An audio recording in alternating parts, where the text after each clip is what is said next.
طبعا لو خدتوا بالكم طبعا ابو بدر بالذات يعني كان ناصح شويه. ليه بقى؟ الراجل يعني ايه، ما خليناش اعمل عمليه كده وعداها زي ما بيقولوا على الفاضي. لا لا لا، ده خد ابنه على جنب كده وقعدوا بعيد ووشوشه ونادى عليه واطمن ان العمليه تمام التمام على طريقته زي ما بيقولوا كده، يعني ايه بالبلدي، يعني ايه، يعني بيتي، يعني عمل فحص للسمع بطريقته بيتي وطمن تمام. قال لك لا لا، انا فاكرني هقول لك كده يعني وخلاص يعني، واقول لك بيسمع كويس. لا، دول يا جماعه دول من مرسى مطروح يعني، حبايبنا يعني. ما علينا. طيب نيجي بقى لاخر حاله من حالاتنا النهارده، حاله مينا. مينا الحقيقه انا جايبه، ما انت كل احنا عارفين ان هو مركز شخير يا دكتور هشام، وكل اكتر الحالات اللي بنشتغلها حالات شخير. طب اشمعنى مينا اللي جايبه يعني؟ ما انا دايما قلت لكم يا جماعه ان حالاتنا كلها مش حالات عاديه.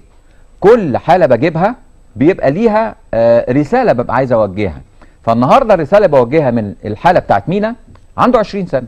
يعني هل حد يتخيل ان طفل ولد عنده 20 سنه يبقى عنده شخير وخنقه ومش قادر يتنفس وزوره وجعه وعنده مش قادر يمارس حياته الطبيعيه؟ يعني ايه حياه طالب طبيعيه؟ يعني بيلعب كوره، بيتفسح، بيطلع سلم، بيجري، بيروح، بيجي.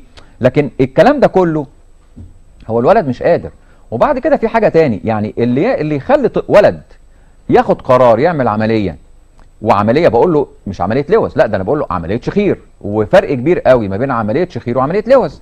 فهو الحقيقه الولد عشان دايما كده العيان لما يبقى تعبان قوي زي ما بيقولوا بيسلم، لكن انا ما بحبش العيان اللي ايه بيسلم قوي كده بعد ما يخلص من التعب.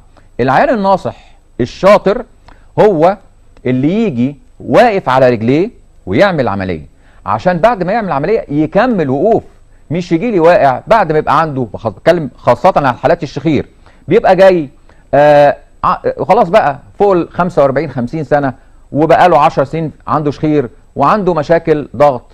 ده الشخير اللي عمل له ضغط، سكر، مشاكل في القلب، ذبحه صدريه، مشاكل في المعده، وكتير جدا بتتشخص على انها ارتجاع في المريء، وبياخد علاج ارتجاع في المريء سنين على انه ارتجاع في المريء، ونكتشف في الاخر لما بيجي لي ان هي عنده مشكله خنقه وشخير، ومخاط بينزل على منطقه المريء ومنطقه المعده ومنطقه الامعاء، الجهاز الهضمي بصفه عامه، ويعمل له مشاكل جامده جدا جدا جدا.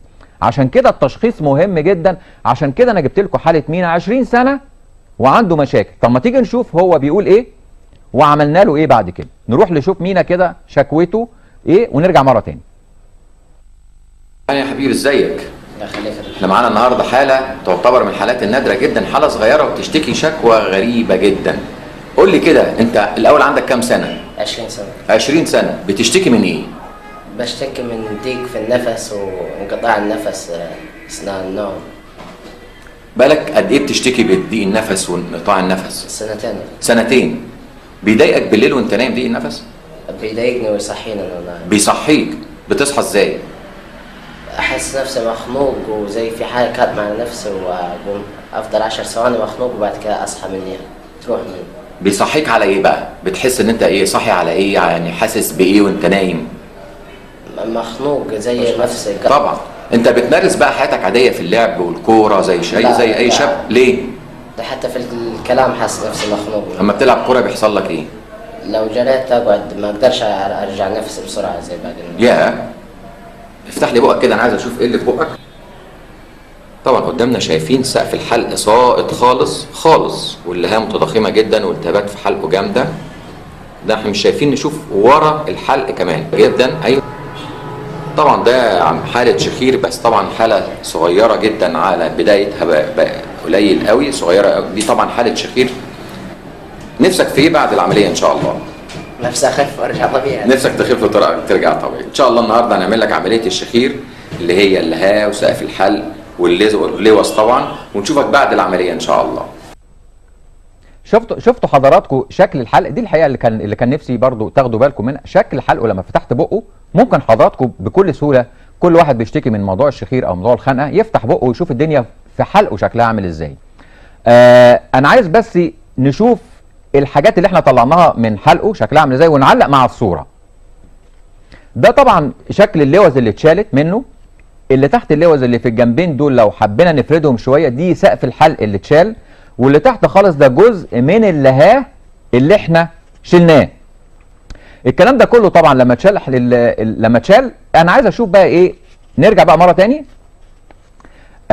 بعد ما رجع مينا وبقى خف وبقى كويس. عارفين جالي بعد قد ايه؟ جالي بعد 6 اشهر. ليه بقى؟ هو الولد خف خلاص وما بقاش عايز حاجه وبقى زي الفل. طب ما نرجع نشوف بقى صوته شكله عامل ازاي، شكوته شكلها عامل ازاي، وشكل حلقه شكله عامل ازاي. ازيك يا مينا؟ اهلا يا دكتور. الحمد لله على السلامه. الله يسلمك يا دكتور. طمني اخبارك ايه بقى؟ احنا عاملين عمليه بقى لنا قد ايه دلوقتي تقريبا؟ بقى لنا 6 شهور كده. 6 شهور. انت من 6 شهور ما جيتليش، شكلك اتحسنت ما شفتكش تاني. جدك شيء. قول لي اخبارك ايه بقى النهارده؟ الحمد لله، الفضل يرجع ليك وربنا. قول لي طمني. ها الخنقه بتاعت بالليل؟ لا ما فيش خناقات. خلاص بقيت طبيعي دلوقتي في الخنقه؟ طبيعي الحمد لله. احسن؟ احسن ان شاء الله. ها قول لي ايه تاني؟ بقيت امارس حياتي عادي طبيعي، غير الاول غير قبل العمليه. تمام.